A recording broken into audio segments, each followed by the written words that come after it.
Aloha. Today, when we talk about chi-squared analysis, we refer to what is commonly called Pearson's chi-squared test. However, the version we use today is not exactly what Karl Pearson originally introduced. It is, in fact, a revised version improved by R. Fisher, and the story behind this transformation is a fascinating example of how science evolves. In 1913, Karl Pearson and his team published a paper using chi-squared reasoning to examine the relationship between family size and birth order. This research was not just an intellectual exercise.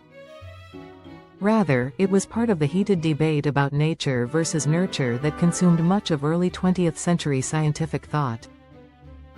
Pearson, deeply influenced by his belief in eugenics, argued that large families were a marker of low social value, and that unchecked fertility could lead to the decline of society.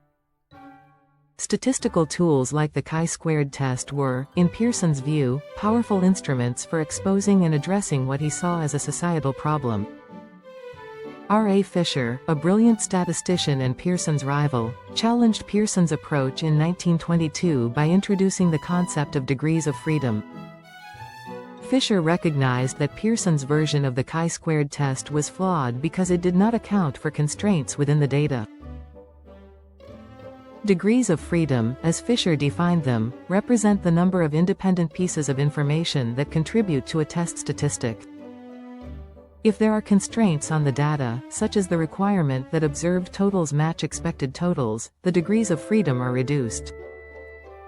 Fisher formalized this correction with a simple equation: degrees of freedom equals number of categories minus number of constraints or estimated parameters. For example, imagine testing a multinomial distribution with 3 categories. The constraint set the degrees of freedom to 2. Fisher's adjustment was elegant and essential, as it ensured that the chi-squared test would produce valid results. Pearson, however, did not accept this challenge lightly. The debate grew sharper when, in the late 1920s, Harris and his colleagues criticized Pearson's coefficient of contingency, arguing that a naive application of Pearson's methods could lead to misleading conclusions.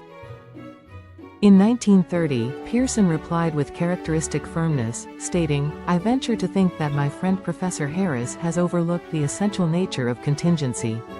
I do not think those methods are at all applicable. I do not think they form any real limitation to the use of contingency methods." To put it plainly, Pearson rejected the criticism and defended his original test. Fisher, meanwhile, was not alone in his assessment. Another statistician, Eudny Ewell, suggested that Pearson's unwillingness to revise his views was a matter of personal pride.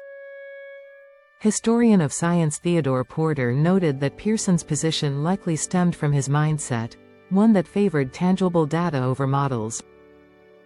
For Pearson, the chi-square fit was nothing more than constructing a convenient model to approximate the observed frequencies in different cells of a contingency table.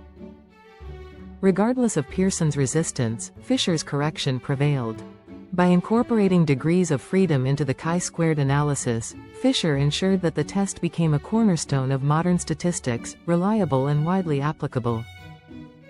Fisher's contributions did not stop there. He introduced an alternate method to chi-squared analysis, Fisher's exact test. The story of inventing this test is documented in the book, The Lady Tasting Tea. Unlike the chi-squared test, which breaks down when cell counts are low, Fisher's exact test remains valid and versatile even with sparse data. However, an explanation of Fisher's exact test is a topic for another video. The moral of this story is a valuable one. Mathematical theorems may feel immutable, but they are ultimately human inventions, shaped by assumptions and conventions. Even great minds like Karl Pearson can err, and what seems established today may be challenged and refined tomorrow. The story of the chi-squared test reminds us to approach science with open-mindedness, critical thought, and the willingness to challenge ideas. Thank you for watching.